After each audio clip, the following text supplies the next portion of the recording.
welcome to the Frontline Club and thank you for coming tonight.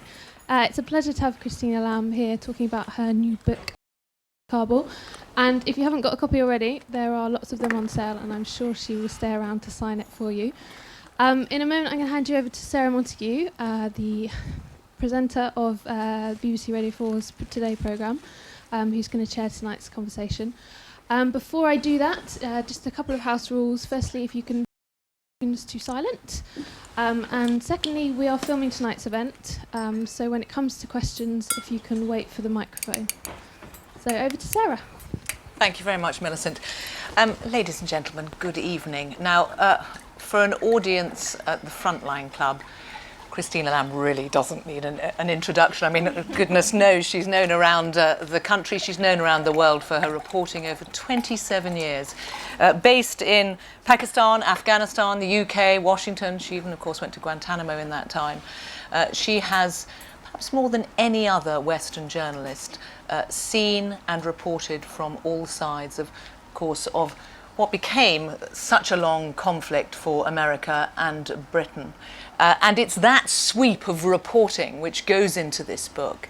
And Christina, and just so you know, there'll be a chance for questions, obviously. I'm going to hog it for a while before I come out. We'll be all done by 8:30, but there is obviously, given the nature of the subject, so much ground that it would be nice to cover. But Christina, going back, I know you went back through your notebooks of 27 years. Now, these are stories that obviously you're familiar with. You've written about just after they happened. And I was just struck what it must be like to revisit things that presumably you thought you knew, but with this perspective, looking back on it, must have been a strange experience.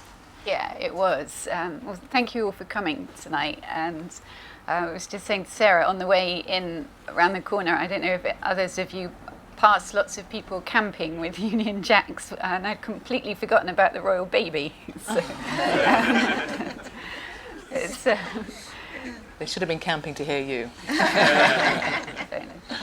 So anyway, all of these notebooks, my house for the last year has just had piles of notebooks for every year going back to 87. I managed to keep all my notebooks except for one, which I lost in a trench in Helmand. As you do. But it's kind of weird going back to, you interview people who at the time you have no idea what is going to happen to them. So Hamid Karzai, who I first met in 87 as a spokesperson for really the smallest of the 7 Mujahideen groups fighting the Russians, of course never imagined that he would end up being president of Afghanistan.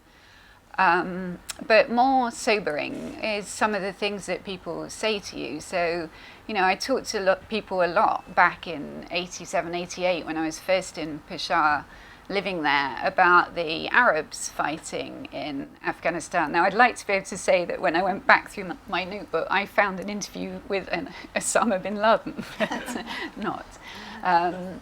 But, I talked to people a lot because the Afghans were really quite uneasy about all these Arabs that had come to fight with them against the Russians, and lots of Americans that I spoke to at the time who really encouraged the whole thing and said it was great that all these Arabs had come, and the more that came the better.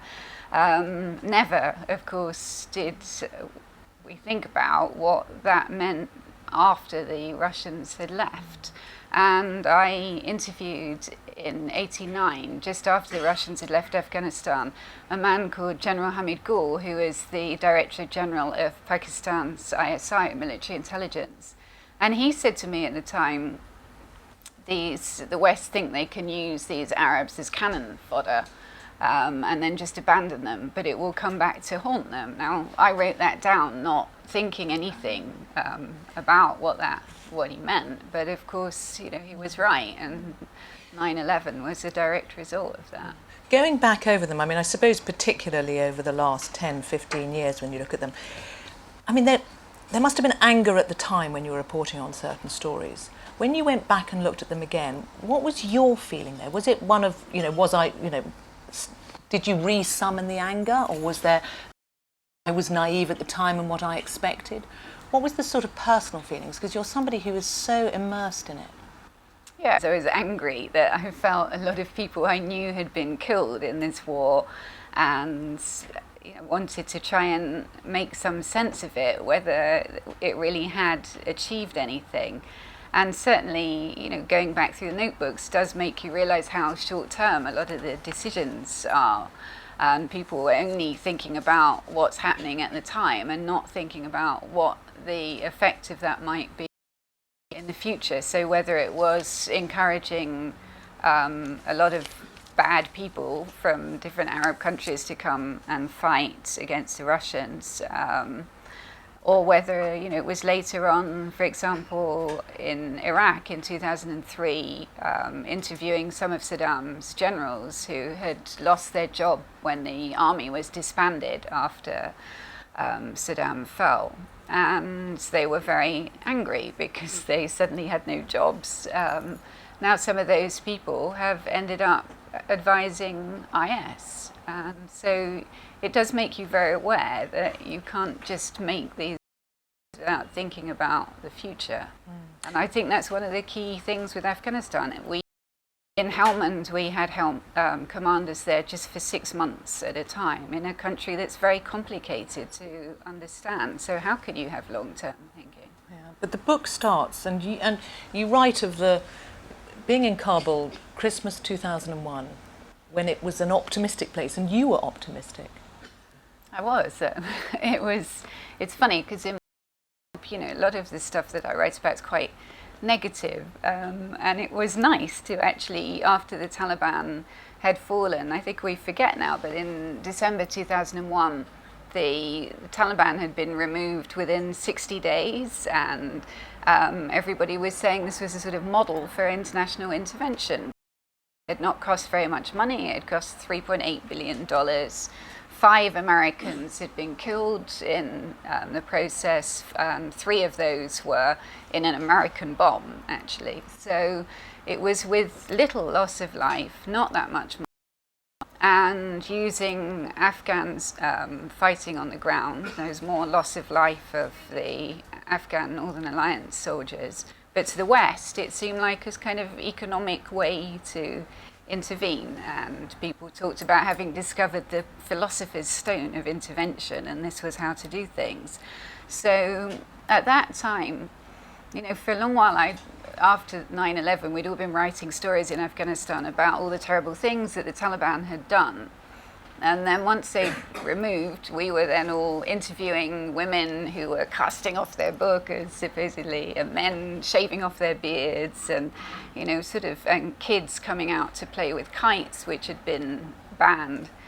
So it was lots of positive stories, and it was fun being there, and all the journalists that were there at the time, we were kind of enjoyed writing what was happening. And now, 14 years on, Yeah. you've described how the West has lost Afghanistan. Is Afghanistan lost? I mean, how are your feelings about what happens now? I think it can go either way. I think that there are, obviously there's a lot of positive things. There's lots more children at school in Afghanistan than there were at the time of 9/11. Me that when people try and justify the war in Afghanistan, they often mention mobile phones, that there are 19 million mobile phones now in Afghanistan. I don't think anybody felt that we were fighting this war in order to spread mobile phone technology and help Vodafone. But actually, it does have a point in that when I went to Afghanistan back in the late 80s after the Russians had withdrawn, Afghanistan was completely cut off from the rest of the world. Even to make a phone call, you had to go through Pakistan. People had no idea what was going on outside. So now, with so many people, even in really remote places, you find people with mobile phones and people on Facebook in remote villages. That actually that does make a difference because they see what people are doing outside. They can see that there is an alternative to the way that they might be living, and they want that. So I think that is all positive. And Afghanistan's a very young population, 70% of the population's under 30.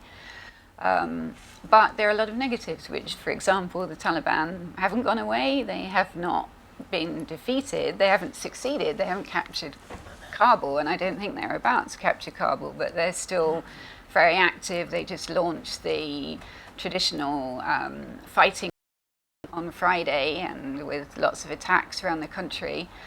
And they certainly in a position to cause a lot of problems still. And I think they, will take parts of the country in the south and east, and so it's a mess, really. And I think you'll go back really to what Afghanistan used to be, where the central control the outside. But why I get angry about it is less about Afghanistan, actually, although there are certain specifics which we can go into, like women, for example, where I do, but is Pakistan, because we have left Pakistan much more unstable country than it was, and that's much more of a threat to the West, because it's a big country, almost 200 million people. Has 200 nuclear weapons, more than Britain has, and lots of militias and militant groups, and lots of armed people, and also there's a big Pakistani population here, people going back and forth. So I think that leaving that a much more unstable country is very dangerous. You describe it as an even greater threat festering in Pakistan. Festering, I mean, with what result? Because after the attack on the school in Peshawar, there were a lot of people saying, look, this is a turning point. You obviously... when I'm obviously very involved with Malala, because I wrote the book with her, and when she was shot, people said, this is a turning point and everything's going to change. And it didn't. In fact, many people you speak to in Pakistan will say Malala is a Western agent, a puppet, and accuse her of a lot of things. So again, with what happened in Peshawar, with the killings of the school, 132 children being massacred, I mean, it was so unbelievably horrible. And yes, afterwards, lots of officials said we are no longer going to make this kind of difference that we have in the past between good and bad Taliban, and now we're going to go after everybody. And Pakistan's army chief came to Britain a few months ago and said the same thing. But if you look at what's actually happened on the ground, nothing has changed. In fact, they recently released the mastermind of the Mumbai massacre. The people who run these different militant groups are all still free, wandering around, giving talks, even appearing on television, commentating about things. So it's very hard to see that anything has actually changed. You can't just say we've changed policy and do nothing. Okay, so if you go back to your optimism at the end of 2001, and given what you now understand from and what you've seen, is there a way that it could have been done, both in policy towards Afghanistan and Pakistan? Well, I think right from the start, we didn't listen to Afghan people. There was this focus on gender rights because the Taliban had repressed women, and a lot of consultants came in, and sorry, some of them probably here, but being paid lots of money. And I talked to Afghans at the time about what they thought that should be done, and what they cared about was feeding their children, security. They just wanted peace, really. Nobody ever said to me, what we really need is an election. And yet the West sort of obsession quickly was, we've got to have a constitution, we've got to have elections, we've got to have a elected government. But that was to an end, wasn't it? I mean, that was the belief was that they could secure the peace and provide those things for the population via The problem was that first, I don't agree that that was the thing that was needed early on. And secondly, that allowed to stand for election a whole lot of people, warlords, who were the very people that most Afghans blamed for the situation in the first place. And I mean, we got in a contradictory situation where the CIA was giving huge amounts of money to warlords to supposedly help them track down bin Laden and Al-Qaeda, because that was the obsession at the beginning. And these people were the very people that had caused the problem that had led to the Taliban taking over, that had sort of been raping people and kidnapping people and running mini fiefdoms and setting up checkpoints and demanding bribes.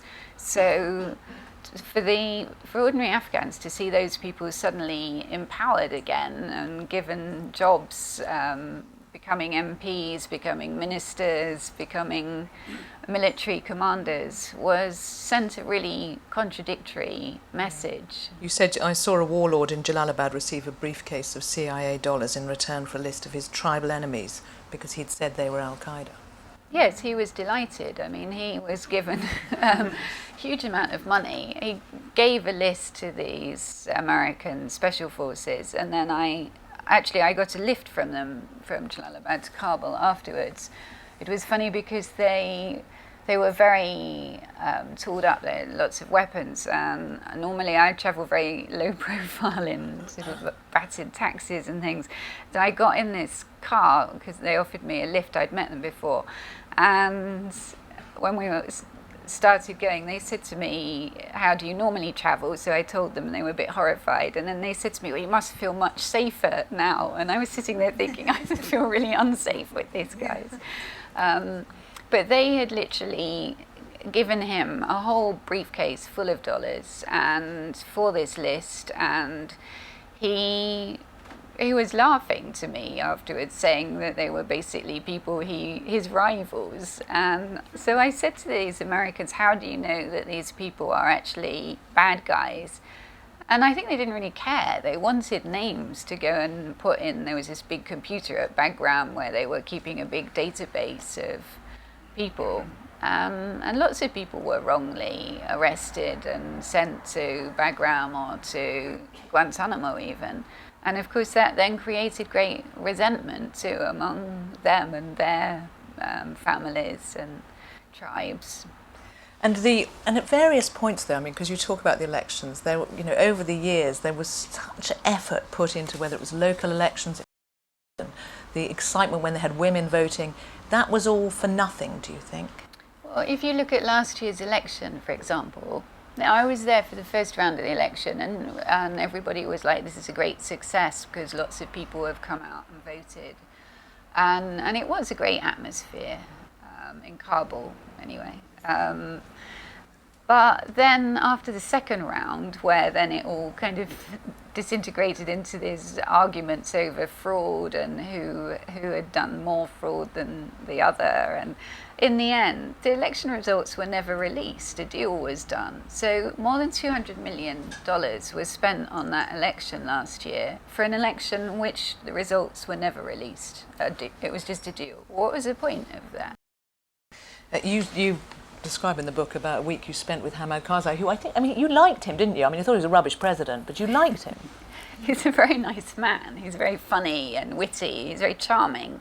And he's a Kandahari, and Kandaharis like to kind of laugh and tell jokes. He has a very big laugh. But I was quite horrified when I spent a week in the palace. It was just so chaotic. At that time, these sort of reports of him being very erratic and very tempestuous hadn't emerged, but he just used to fly into rages over tiny things. So one day, he's very obsessed by the media, and one day the Kabul Times had a photograph on the front of him, and he said to me, "Look at this." And I said, "Oh, it's a nice picture." And he was like, "No, don't you see what's wrong with it?" And I was like, "Well, no, what's wrong with it?" And he said, "There's a fridge in the picture." And I was like, well, what's wrong with that? And he said, there's a picture of me next to a fridge. Why have they photographed me like that? And he just was furious about that. So there was, it was crazy. And people would turn up and just sit there in his office in the palace, who'd been promised jobs by various people. And so one day a man turned up and he said, I've come to be chief of staff. And I said, well, the president's got a chief of staff already. And he said, no, but I'm to be chief of staff now. I'm sure that the chief of staff doesn't know that because I'm dealing with him all the time. So this man said, no, it's no problem, I'm just going to wait. And every day he came and he sat there with his newspaper and just sat from morning till night for a whole week. And in the end, they made him head of protocol because he didn't go away.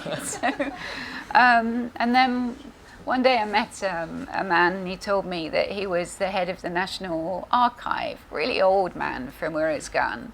And I asked him, well, can I see it? What's in it? And he was very vague about it. And then afterwards, Karzai's spokesman said to me, oh, he can't read. And I said, well, how can he be head of the archive if he can't? He's completely illiterate. And he was like, oh, well, he's a friend of Karzai's. And so it was constantly like that. It was just full of people who'd either bribed their way or who knew somebody. And so you did not get a sense that the country was really being run very effectively. What I would say, though, he was very good at sort of schmoozing with tribes. Every evening he would have these various tribal elders to dinner from different parts of the country, and he was very good at keeping the country together. There was a big possibility that it might not have stayed whole, and he did keep the country unified. Because I was going to ask you if they had gone for somebody else, would there have been a better outcome? But I think that he would have made a very good foreign minister. In my view, he was mostly chosen because he spoke good English, and so they could speak to him. And that didn't make him the right person to rule Afghanistan. And when I went to Kabul in December 2001, after he'd been chosen, and by the way, he wasn't chosen by the Bonn conference. They chose somebody else and then were made to vote again because the Americans said it's got to be a Pashtun. And by the way, here is one we've got who happens to be in Uruzgan, and we've got him on a satellite phone link so he can speak to you all. And then they almost killed him the following week with was misdirected. So do you think if the focus had been, even in 2001, less on Afghanistan and actually more on Pakistan, we would be looking at a different situation now? I'm just wondering what the focus on Pakistan could have been. It's not so much that we should have gone to war against Pakistan. That would have been very difficult and probably. But it was naively believing Pakistan when Pakistan said that they were on the same side. I mean, if you go back to General Musharraf being told by the Americans, you're either with us or you're against us. He then, in his own memoir, writes how he war-gamed the Americans as an adversary and realized that there was no way that Pakistan could take on the US as an enemy. I mean, that doesn't sound like the words of somebody that was particularly well disposed towards what America was doing. And then, right from the start, I think it was incredibly naive to believe just because Pakistan had said, or Musharraf had said, we will cooperate with you, that actually on the ground that would happen, because here was a country, a military intelligence ISI, that had helped create the Taliban in Afghanistan, had supported them for decades, had very relations with them, and those people who were actually carrying out the policy on the ground were not changed. They were the same people, so of course they kept their contacts and links. And I think we didn't understand too, Pakistan's very clever, and it had this sort of policy of hedging, of like, okay, well, we'll support the US because they're going to give us lots of money and we don't really have any option, but we'll also just keep these here because they might be useful if we need them, and we think the Americans are going to disappear anyway and get fed up with Afghanistan quite quickly, and then we'll be stuck still here next to Afghanistan, so we need to have our own insurance policy. So actually it completely made sense from their point of view what they were doing. But there were other things too that the Americans didn't, and the West in general didn't take into account. For example, there are really quite bad relations between Pakistan and Afghanistan. I mean, Afghanistan did not vote for Pakistan to be into the UN when Pakistan was created. It was one of the only countries that didn't vote. Many Afghans believe that northwest Pakistan should be part of Afghanistan as it used to be, so don't recognize the border with Pakistan. So there was a lot of kind of factors there. And lastly, and most importantly of all, the Americans were really not trusted by the Pakistanis. In fact, many in Pakistan's military had an extremely negative view of the US because they remembered how after the Russians had left Afghanistan and Pakistan had worked with the CIA very closely to help defeat them, that America just stopped supporting Pakistan and then said Pakistan has a nuclear program, nuclear weapon, which they had known for years and turned to, in fact, it helped, inadvertently anyway, helped finance. And now we suddenly care about that, and so we're not going to give you any aid anymore, and we're going to cut you off. And so for many Pakistanis feel very angry about that, do not trust the Americans with some reason, and believed that the same thing was going to happen again, that they would be used and then they would be abandoned. So you can see why they play both ways. Tell us about coming face to face with one of the ISI officers who were running the Taliban. Well, because I'd been going so long to Afghanistan, I knew some of, ISI had kept some of the same people running the program initially with the Mujahideen and then the Afghan Taliban for years. And actually one of these people, Colonel Imam, I had met after the Russians left. The first to try and capture a city was for a place called Jalalabad in southeast Afghanistan. And it was very much something that Pakistanis had pushed the Afghans to do, and they hadn't really wanted to do. And so they launched this attack, which was disastrous. And I was there, and Colonel Imam was there. He was Major Imam then. And one of the Afghans, Rahim Wardak, who went on to be defense chief, at that time was a commander, and he said to Imam, "Why have you, who've never won a war, dare to try and tell us, who have never lost a war, what to do?" So I had known him for a long time. Now, after there were a lot of reports that ISI was still supporting the Afghan Taliban after 9/11, and I was told that he was still very active, he was going in and out of Afghanistan. So for a long time I was trying to meet him, to no avail. And finally in 2009 he agreed to meet me. And it was very strange to actually sit and talk to him. And he was very open about what they'd done. Now, officially, he was retired by then. And that's kind of what ISI does, so that there's this element of deniability that the people actually running the program, whether it's militants fighting in Kashmir or whether it's the Afghan Taliban, are retired people. Some of them are running NGOs, which are fronts for what they're doing. So he met me in a hotel, the Pearl Continental in Rawalpindi, and he arrived very late. I thought he wasn't going to turn up. I waited almost an hour, and finally he arrived.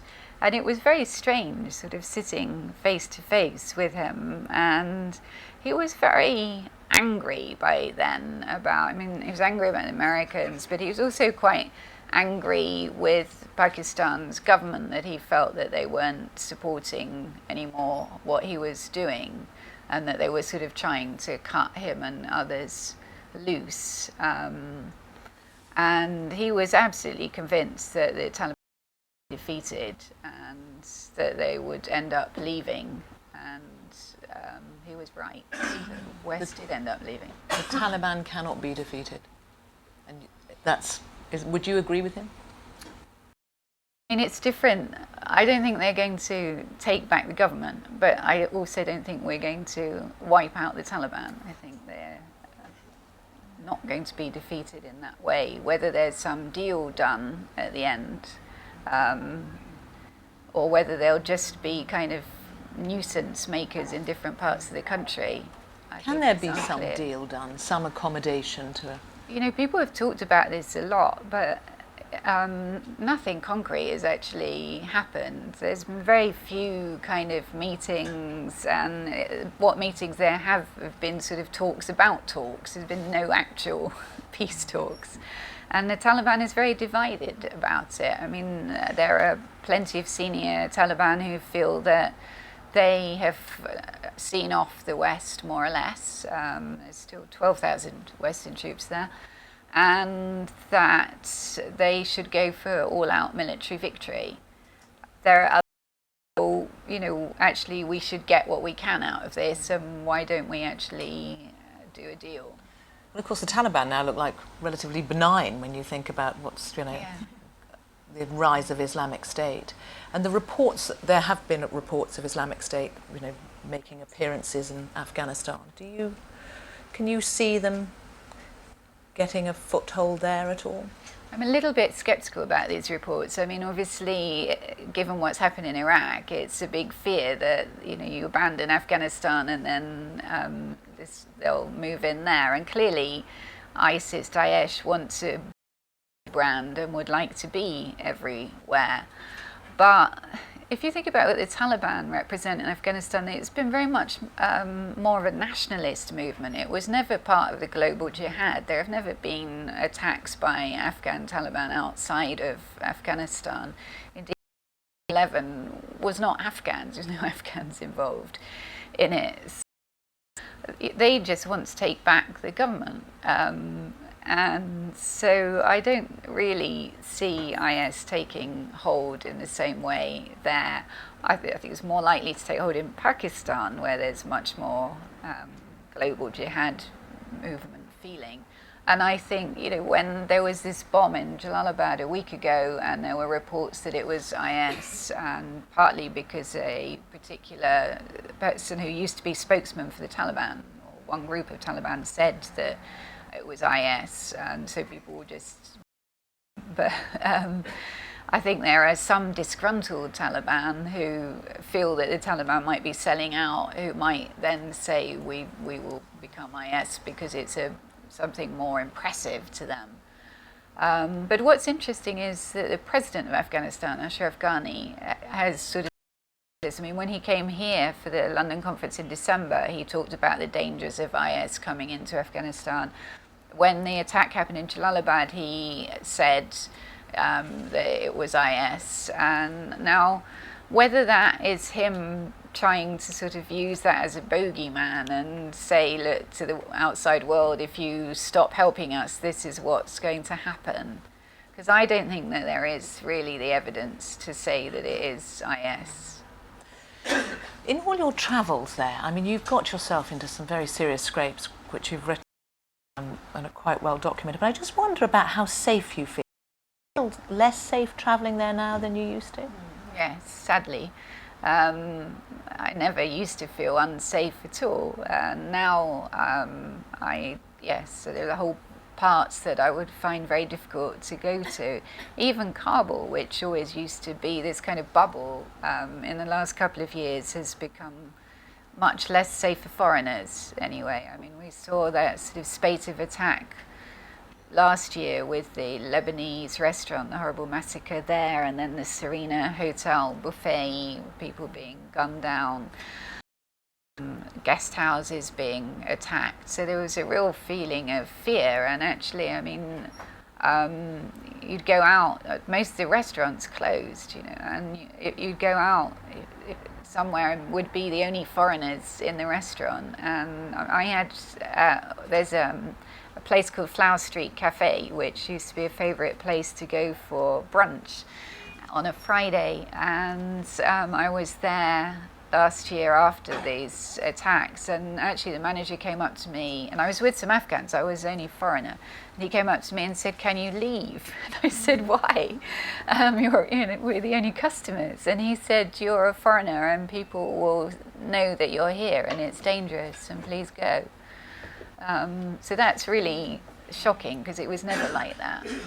Because I know in November you went back to the place that you were in in Yes. 2001 when you were staying there. You went back, you passed it, didn't you, and spoke to... Yes, I did. I stayed, I'm sure it's familiar to some people here, the Mustafa Hotel of Wais Faizi, who was this wonderful Afghan-American from New Jersey, former used car salesman, who we used to call the Fonz of Kabul, because he could kind of organize anything. He could find turkeys at Christmas, and he had a bar in his hotel which was behind this amazing big kind of safe door with a combination, and he had a barman with a tattoo across his neck of dotted lines which said "cut here," and a dancing bin Laden doll. And he was a real character. Now, I mean, sadly, the hotel, which was a kind of oasis back in 2001, because it was one of the few places, it was never comfortable. It had been, he had actually been turning it into a money exchange, and so it was like all these cubicles separated by glass. And then when 9/11 happened, and then the invasion, and suddenly all these foreigners came, they like turned it back into a hotel and just painted over the glass. And so you could hear everything in the next cubicle. So if you were next to someone who snored, it was quite bad, and it was freezing cold. But over the years after that, other places opened up, other guest houses that were more comfortable. And Wise used to complain because he was constantly asked for bribes for people in order to have electricity and hotel function, and he didn't think that he should pay those, which I admired, but also didn't really like staying in the hotel, which had no electricity when everywhere else. I mean, at some points it was like we were this sort of island of darkness in a sea of light. So I stopped staying there in the end, and I felt awful about it, because he used to call me his sister, and I said to him, "Why is, I have to work, I need electricity, and other places have internet." So he sadly committed suicide in 2006, which shows, what a toll this was taking on people. And I did go to the hotel after that, and then just in November when I was there last, actually it was my last day, and I'd gone to buy a pomegranate. Shall I read what? Because yes, it ends the book. I'd gone to buy a pomegranate to take home with me, and because somehow pomegranates from Afghanistan are different than pomegranates here. And I'll just read a little bit. "It was time for me to go home now, too. Before I left, I went to the bazaar to buy a dented pomegranate, and the shopkeeper charged me 100 Afghanis, more than £1, which we both knew was too much. Winter was coming, and it was turning cold, rain turning to sleet, and roads turning to mud. Traffic had come to a halt and was splattering in fits and starts. Suddenly I realised we were in Interior Ministry Road. Stop, I commanded the driver. I was not allowed to stop, that it was a dangerous place, but I was in foreign correspondent mode and was already out of the car. Round the corner was the Mustafa Hotel, and at its doorway was standing Shabuddin, the tall Uzbek guard, just as he had been when we were so happy to find the hotel in 2001. His face lit up in recognition. "How is everyone?" I asked. "Not good," he replied. We say the devil fell in Kabul when he was cast out of heaven." He told me that after the hotel's manager, Wais Faizi, died, his father died of grief. Then his brother Mustafa borrowed a lot of money from Northern Alliance people and could not repay it. So they came at night and put him in Polycherky prison. The hotel had then been divided between creditors into 3 separate parts. Just one floor is owned by 14 different people, said Shahbudin. There's still a picture of you and Wise in his car upstairs. That was such a happy day. He always called you his sister. I asked him to take me to see the photograph, but Shahbudin shook his head. It's not like before. It's was staying. What about the pigeons, I asked. Wise had kept pigeons, which I didn't like. Are they still there in the courtyard? Yes, he replied. Only a few, as no one feeds them or people have TV now and Facebook instead of pigeons and kites. Round the corner I could see my driver was being moved on by the police and was gesturing angrily for me to come, but I didn't want to leave. You foreigners always just pass through, said Shahbudin. We don't know what will happen, but I am happier you came than if you had not. I felt happy and sad all at once. As the last US Commander, General Joseph Anderson, lowered the US flag in Kabul in December, he said, I don't know if I'm pessimistic or optimistic. Like him, I didn't know what would happen. It felt like that moment before the shadows expire, when the day is over, but no one knows what the night will bring. Your turn now. Some questions from everybody. Marvellous.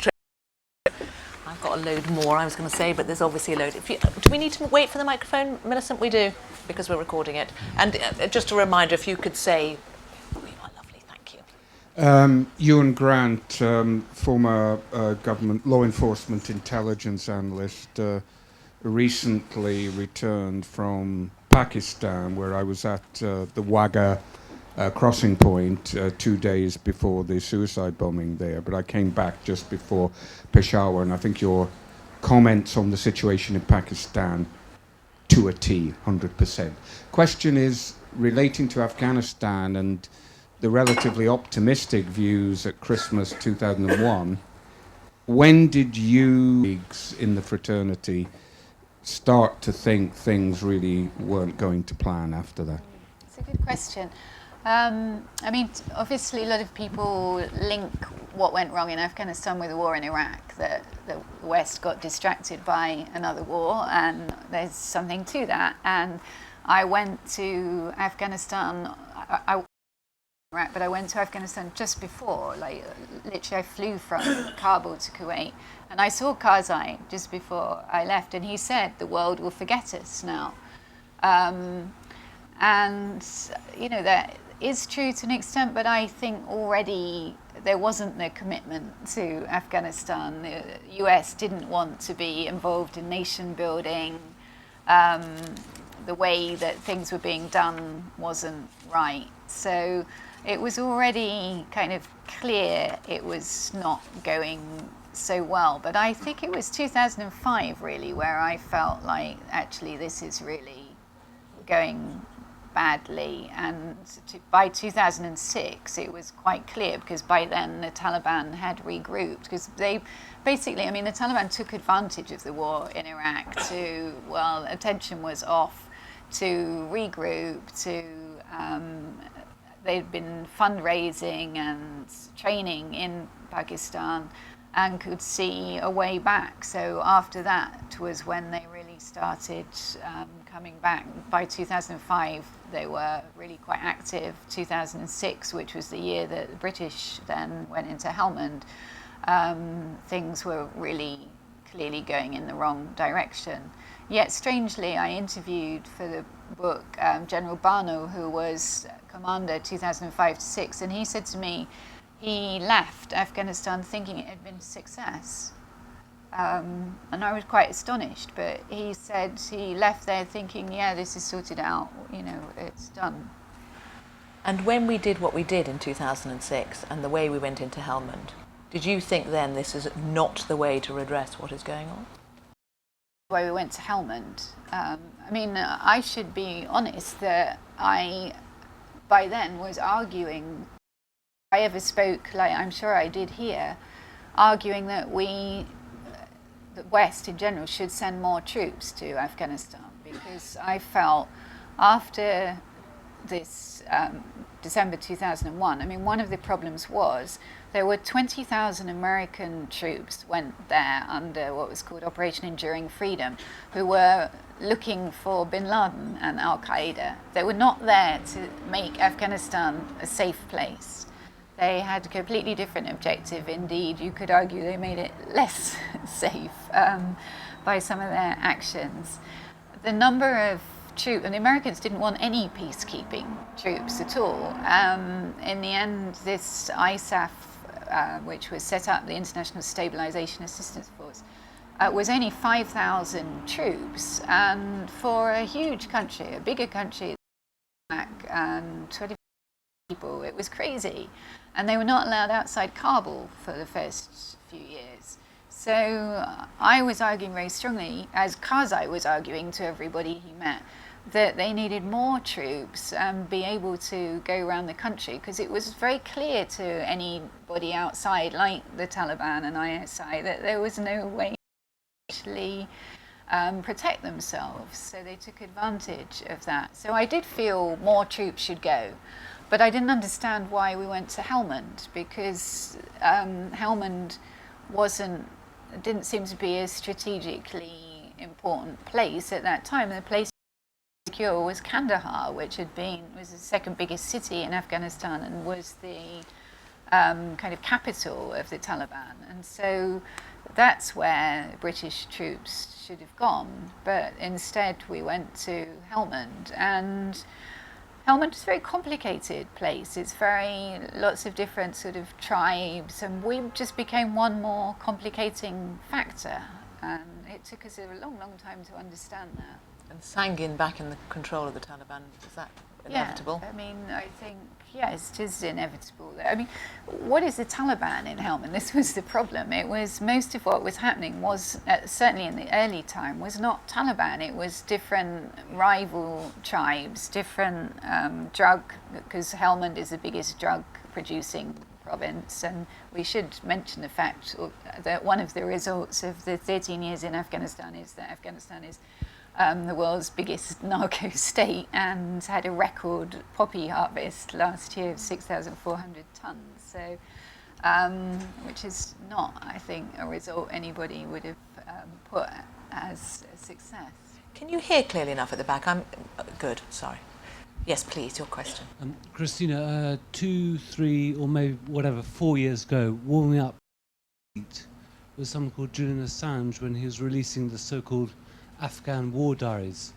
Can you tell me from your perspective a bit about them, and maybe in particular just a tiny bit on, at that time, everyone against him was saying, oh, he's put huge amounts of lives at risk, all the people who are secretly helping the West against the Taliban will all be murdered. That little part in particular, but just from your perspective, Afghan war diaries, please tell me about them. Yeah, I mean, that sort of revealed more about the number of civilian casualties that there. And that was something Karzai had always raised a lot with the Western military, that a lot of their attacks, a lot of the airstrikes were killing civilians, and that they were, when they went into villages and attacked, they were often acting on just one piece of intelligence, which could be like my warlord who was sort of getting at his enemies, and didn't necessarily mean that there was a Taliban commander in these villages. So, that certainly, I mean, I didn't feel there was anything released in there that was a great revelation that we didn't know before. It was more kind of really substantiating that kind of thing. I did feel that they were could put at risk some of the people who'd given intelligence, because although the Guardian redacted names, so you could identify some of the people by sort of where they'd been. But to be honest, I'm not aware of anybody subsequently having something terrible happen to them as a result. Okay. I think there's a gentleman at the back. If you could say your name. Yeah, Angus McSwan. It seems kind of apt that we're sitting here almost 40 years to the day since the fall of Saigon, and look at the competing versions of Vietnam. One is that it was a noble cause, maybe badly fought, badly planned on political and tactical level, or it was a completely wrong thing to do, an immoral thing, and badly waged with lots of atrocities, etc., etc. So, in looking at Western American-led interventions, how do you think history is going to judge what the West has done in Afghanistan? Or do you think there's no comparison at all? No, I think there is a comparison. I think that, one of the big problems with was that people didn't really know why we were there. There was a reason at the beginning in reaction to 9/11 and to get rid of the Taliban regime. But afterwards, what were we doing? And why did we even fight the Taliban later on? They weren't part of 9/11. So I think there was a lot of confusion. The narrative of why we were there, I think political leaders in the West never convincingly explained to publics back home why we were there, and certainly completely failed to explain to Afghans on the ground why we were there and what we were doing there. Helmand is a microcosm of that. People had no idea what the British were doing there. And just as an aside, one of the most hilarious things I've ever seen in my reporting career was a group of village elders in Afghanistan being shown a film which was made by the British to sort of explain what we're doing in Helmand, which was segments of a BBC nature programme done by Attenborough called Blue Planet, which had whales and dolphins. Now, Helmand, is in the middle of Afghanistan, which is a landlocked country. No one's seen the sea. And they were projecting this thing on the wall of these whales and dolphins, interspersed with messages from the British commanders saying, "Oh, we've come to Afghanistan to help you," and then message from the local governor. The whole thing was. I can't imagine how anybody could think that this was something that would have some resonance or convince people that we were doing something useful in Helmand. And in fact, the military commander I was with, who'd been instructed to put it on and show them, actually turned it off after about 5 minutes and said, "This is really embarrassing." So clearly we were not explaining, maybe we didn't know what we were doing there. But if the main reason, which is different to Vietnam, but if the main reason was that it was for our own national security that we fought them there so as not to have them here, which seems to have been the biggest message, it's very hard to see how that was a success, because I don't think anybody would say that we are safer today than we were before the troops went into Afghanistan. You look at around the world, there's more insurgencies and wars going on than any time in the last 50 years. And I think it's instructive to look at Afghanistan because that was the biggest international intervention in 50 years. And we've subsequently gone on to a series of others, Iraq, Libya, and non-intervention Syria. And it feels like we just don't know how to end wars anymore. Or start them, and perhaps that's the other comparison with Vietnam, with regards to Syria. When you see what's going on in Syria, do you think actually they've learnt the wrong lesson from Afghanistan there about not interfering? Yes, because I don't think the lesson to learn from Afghanistan is to not intervene. I think it was right at the beginning, but it was what we did afterwards, and the problems were more political than military, I think. Political at what level? Because obviously, you knew an awful lot of generals and a lot of things going on amongst the military here and there. But you lay the blame at the politicians, the level of politicians. More, because I think there was just like I said, it was no explanation of what we were trying to achieve. So I think it was very hard for the military to achieve anything if they didn't really know what it was we were trying to get. And if you think about what they were doing, they were trying to somehow get backing for an Afghan government which was very unpopular because it was involved in a lot of corruption and wasn't delivering services to people. So for British soldiers going into Helmand saying, we've come to help your government, and people there thinking, well, this government, all they do is demand bribes from us and cause us problems, is a very difficult sell.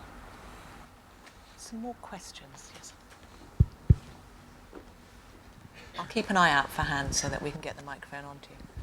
Roseshta Setna, I'm a journalist. I just wondered what you thought about women's rights in Afghanistan and how they've progressed over the last 10 years and more. Recently we had that young woman who was very brutally murdered, and it was women who carried her coffin. And you know, there are women parliamentarians who are very outspoken. They've been attacked numerous times.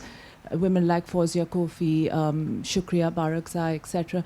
What will happen if, you know, security deteriorates even further? I mean, how in the world will women not only be protected, but, you know, the debate around legislation, etc., how will that work?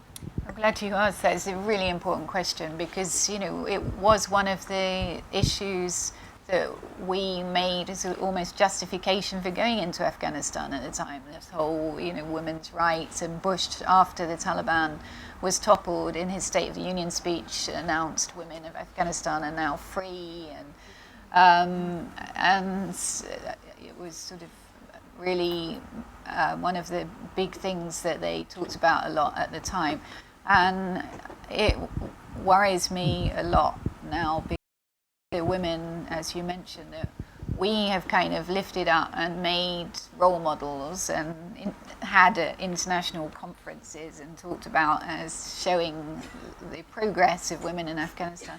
Some of those women are now in hiding, are in terrible situations, feel that they've been by the West. The attack recently on Fakunda, the 27-year-old woman who was burnt and run over by a Toyota truck in the Kabul River last month. Now, the reaction to that, with the women carrying her, which is unheard of, was really inspiring, and there's, you know, a lot of protests around the country at what happened to her. But at the same time, the very fact that something like that could happen in the middle of the day in Kabul, just a mile from the presidential palace, is terrifying. And the people that carried out the attack were mostly young men. They weren't these sort of old Taliban-like people in villages. They were young men who posted on YouTube afterwards what they'd done, and as though they were proud of it. And other people there just stood by and did nothing. There was a bizarre, yesterday I think, or the day before, reconstruction of her killing done by some activists to try and shame the government into actually doing something, because nobody had been charged. So now they have charged, I think, 49 different people for being involved. But, you know, Afghanistan remains a very dangerous place for women. There was a recent UN report last month saying 9 out of 10 women have suffered abuse. I think only 5% of cases people actually get punished. And there are just endless horrific stories. A lot of shelters you can go to around the country which are full of women who have fled abusive marriages, or hospitals where women have set fire to themselves because they're so desperate at what situation they're in. So, you know, it is really still a very, very difficult place to be a woman. And I think we had all these people come out and talk about gender awareness at the beginning, but people didn't think about the fact that you have to change the men's mindset as well, not just say to women, these are your rights and this is what you should be able to do. Change that though. I mean, there's nothing from outside, is there? Well, I mean, you could try, and we didn't do that. All these kind of discussions and things were all about telling women what rights are.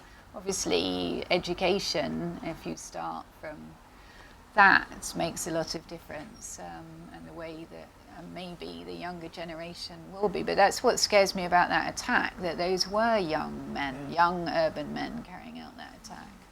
Gentleman there. Hi, sorry, Harry Thomas. From what I've read recently, it seems like Ghani is doing a lot more, or attempting at least a lot more outreach with both India and Pakistan on a sort of strategic level. Can you offer a comment on that, particularly in relation to Karzai, and whether you thought Karzai was any good at that? Yes, well, I kind of left myself open to that because I said I thought Karzai would make a good foreign minister. Yes, Ghani's in India at the moment. I think, relations had got so bad between Afghanistan and Pakistan under Karzai, and obviously Afghans are very angry at what Pakistan's been doing, but they need to have good relations if this is ever going to be resolved in any way. So I think it was right what he was doing, reaching out. I think a lot of people now feel it hasn't achieved anything, that all this talk and visits back and forth, but actually has continued the same.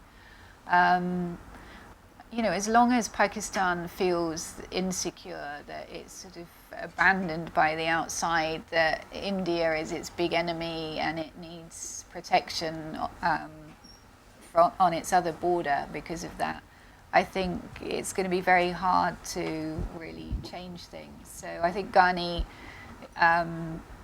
Karzai had just become so angry with everybody. It had become kind of impossible for people to deal with him, and he was accusing of murder, he was lashing out everybody. It just became a very untenable situation. And Ghani has come in and is trying to do lots of different things. But the problem with Ghani, he's impressive, he's a technocrat, he's full of energy, and he's going to change all these different things. But it is Afghanistan. You still have to do things the sort of Afghan way, and you can't just, like he said, I'm not going to reappoint any of the previous ministers or governors. Well, actually, some of those people are more powerful than you are, really, and so you can't just get rid of them.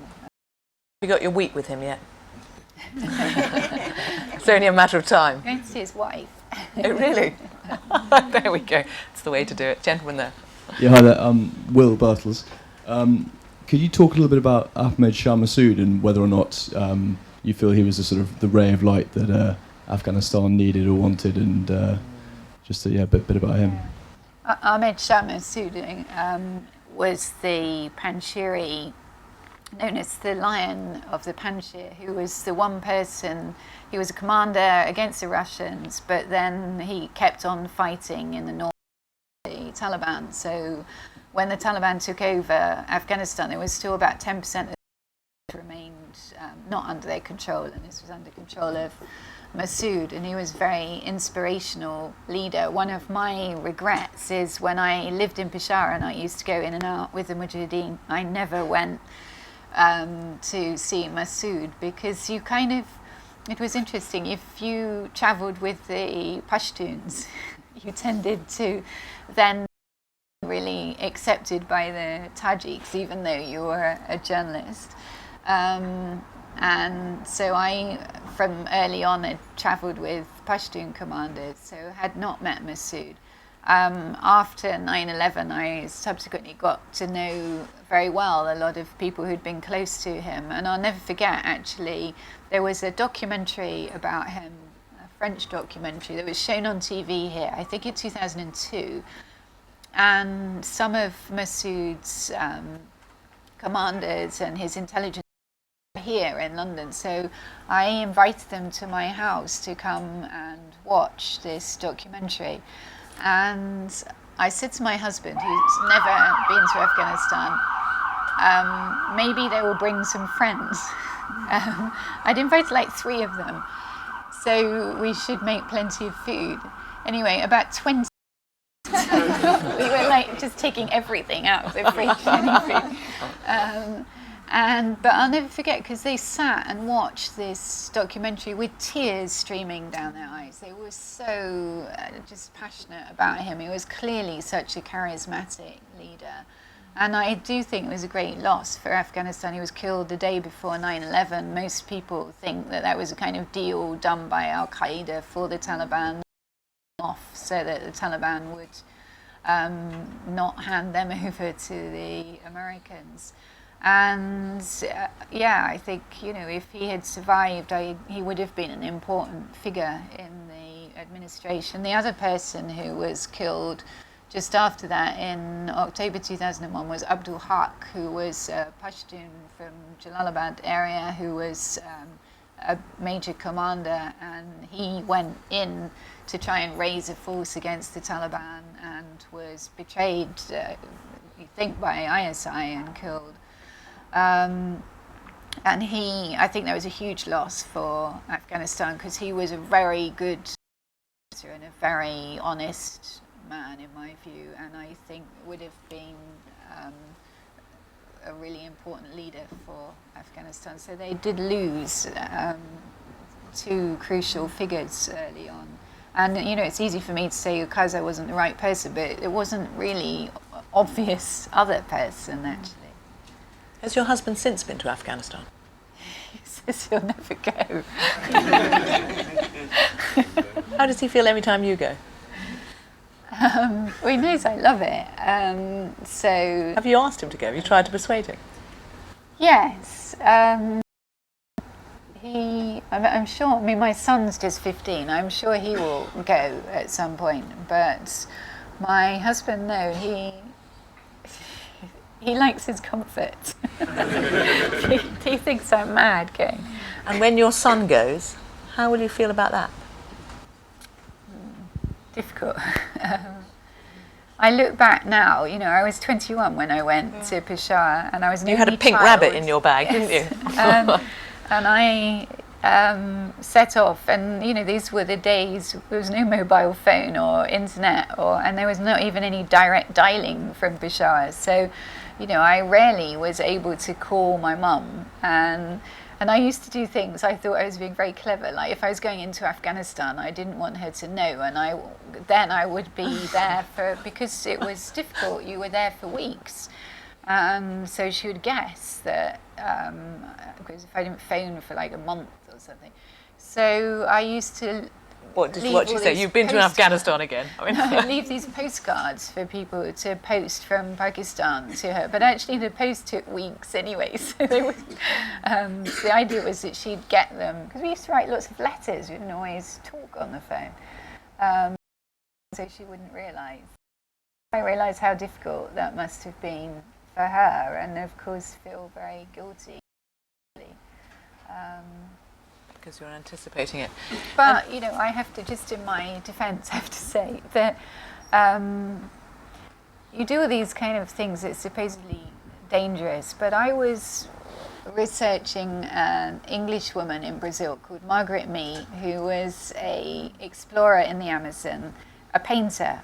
She painted flowers, and she went to places to paint flowers where nobody except Indians living in the Amazon had ever gone, and she was had all sorts of narrow escapes. She had hepatitis, malaria. She was kidnapped by garimperos, illegal gold miners.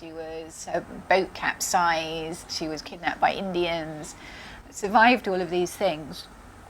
Was then awarded an MBE here in England. So came back for this and got run over in Leicester and killed. So it just shows. So I tell my mum this. Sure, that makes her feel better. Some more. Yes, the gentleman over here. You say it's supposedly dangerous. I mean, they are dangerous, and that is part of the reason you do it, isn't it? I mean, it is the adrenaline rush and the kick and the... Well, Afghanistan I went back and forth to because, you know, I loved it. So when 9/11 happened and everything, I had to go back. No, I often wish these places weren't dangerous. But no, I'm not going to lie to you. No. It is addictive going and sort of being at places that are on the edge, and it is quite hard sometimes coming back to life here afterwards, and you know, dealing with paying bills and getting mortgages and buying bathroom tiles. I don't know. Seems difficult to be sort of get very interested in that when you've been with people who are living kind of on the verge of death all the time. Thank you. Paul Knott. I'm an ex-British diplomat turned writer, and I was just interested really to get your views, Christine, on after everything that's gone on through this long period of our involvement in Afghanistan. What now? What do you think are the most, if anything, useful things Britain, in a government sense, and the Western world perhaps could do to help Afghanistan? Yeah, I think first of all, I'd be horrified if we just kind of forget about Afghanistan. It does worry me a bit. I mean, Britain does still have 500 troops there, and we are still giving 100 million a year, I think.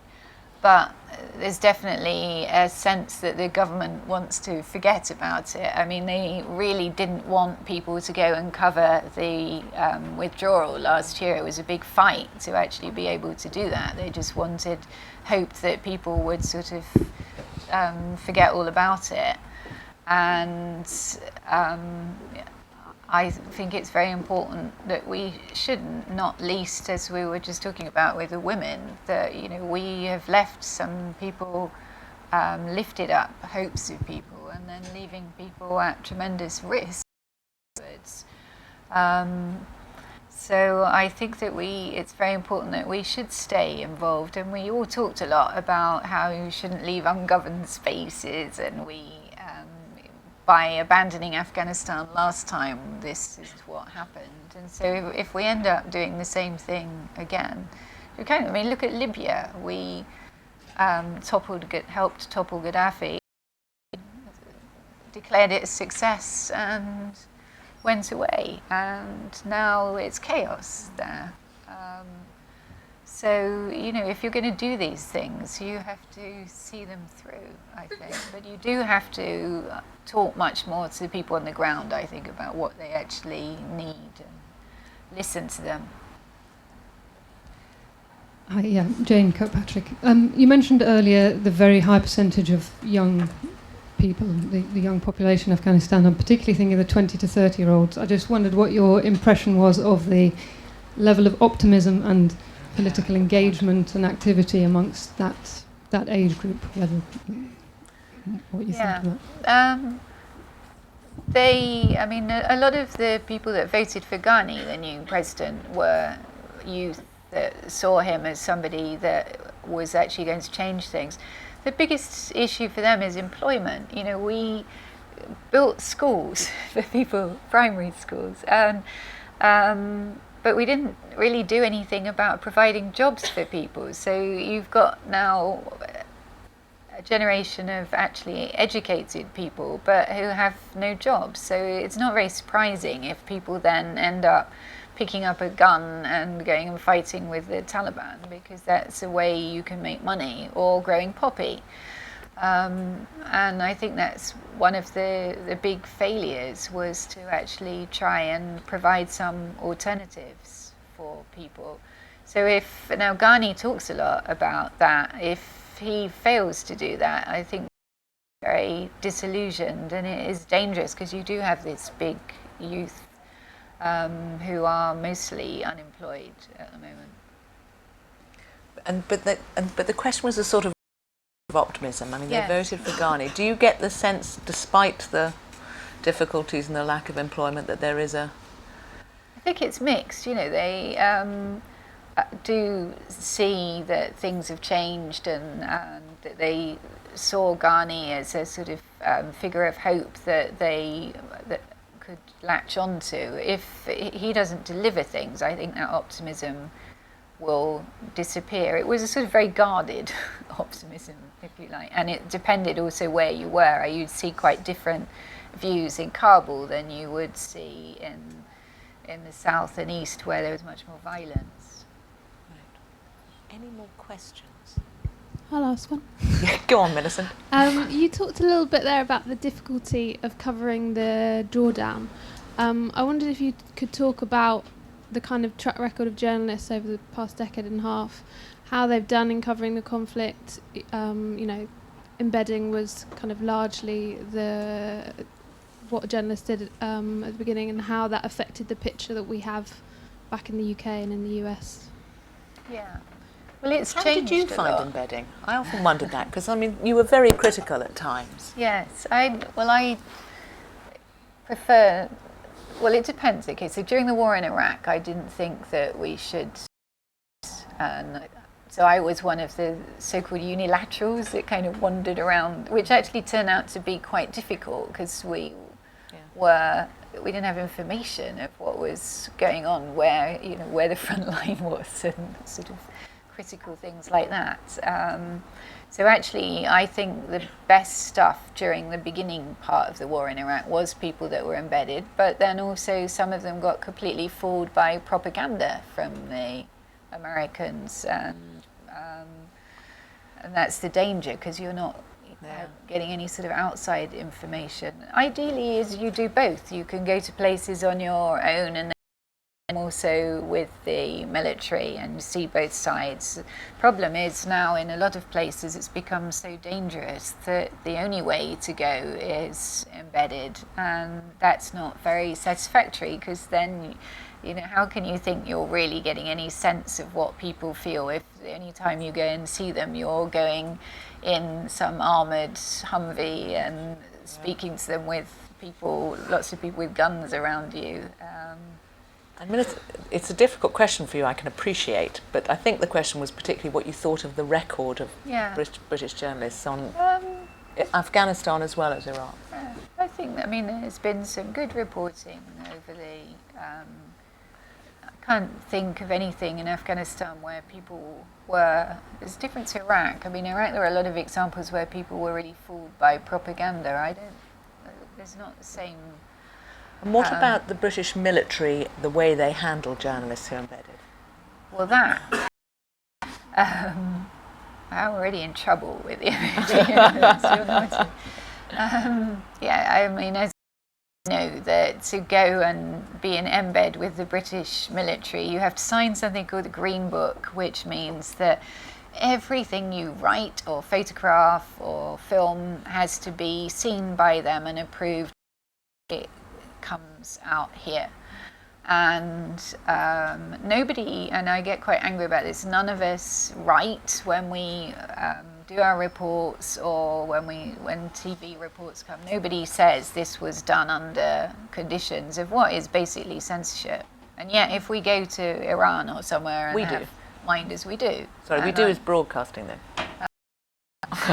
Maybe you don't. We don't. And actually, I don't think that's true. Sorry, we do at the BBC. We have to. TV reports from not say at the end this was done under. In the introduction, they always say. At least that's the rule book. Because I argued very strongly that I thought we should all say that, and nobody was supporting, and it's very difficult to do it on get your own. Other people. Because people felt that they wouldn't get embeds if they objected to the system. And so there was, sadly, no support to stand up against the system. And no other country in the world does this. No other. If you go with the Americans, they treat you like grown-ups and tell you what if you are privy to some sensitive information, they tell you not to report that. But they do not see your copy or your film before it goes out, and I don't think it's correct, and I am amazed that the British military have got away with this for all this time. I'm sorry to ask you to guess, there's just no way that you can calculate it, but in all the years that you've covered Afghanistan for the first time you were there to now, how much do you think financially the West has spent on dealing with Afghanistan? The figure a sort of ballpark figure that's used for this last war from 2001 to now is about $1 trillion. So a lot of money. If you just look at dealing with the narcotics, the US spent $7 billion on basically massively increasing the opium production.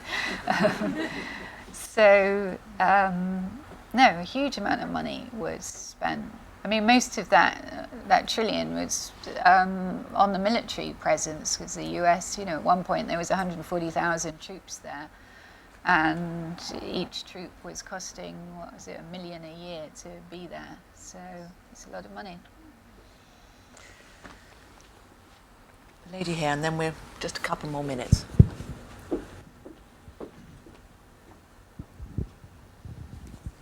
Hi, I'd just like to know, earlier you said that you thought the Taliban would remain active, wouldn't come back and threaten the government. Why do you think they wouldn't do that? Well, I don't think they would take Kabul, because Kabul is quite difficult to take. It's in a sort of nest of hills, mountains, and it only has 4 main roads in, so you can protect the entrance. There's this supposed ring of steel around Kabul to stop suicide bombers and things getting in there. That is not that effective. But so, like during the Russian times, the Mujahideen hardly managed to do any attacks in Kabul. Kabul was pretty much intact at the end of that war. So I think it would be very difficult for the Taliban to try and mount that kind of attack. And there would be some kind of, certainly at the moment, some kind of Western response. But in the rest of the country, no, I think we more or less seem to have just accepted that they will take back different bits of the country, and that's how it will be. Can I ask you, it's so, I mean, to listen to you, you have a very gentle way of talking and you laugh a lot, and then you have this sort of devastating critique about just almost everything. And I was just thinking that sort of, you know, when one asks what was achieved, you point to mobile phones. I'm struggling to think what else you've pointed to. But do you... The health system and education, I suppose, so there are... Do you think the lessons, because a lot of, you know, it's the ground has been gone over, lots of conversation. Do you think, will we only know if the lessons have been learned when there is another military intervention somewhere? I mean, is that the nature of it? What frustrates me, I think, about this is that people often now say public are fed up with intervening. There's no public appetite to intervene in a place. This was used as an excuse for Syria.